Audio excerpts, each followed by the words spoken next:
শুভ সকাল বন্ধুরা। সকাল সকাল চলে গেলাম খাসির দোকানে। আজকে জামাই ষষ্ঠী, খাসির মাংসের দামও বেড়ে গেছে 1050 টাকা কেজি। দেখো ভিডিওটা বন্ধুরা, যদি ভালো লেগে থাকে সাবস্ক্রাইব করে দিও। ঠিক আছে, টাটা।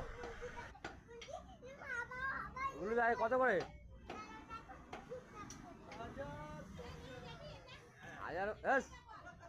1050 টাকা।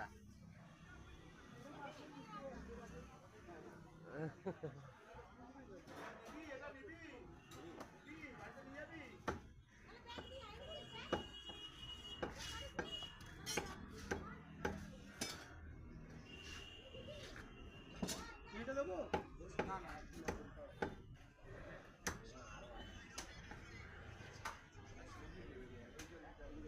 সিনা আওয়াজ চলবি না।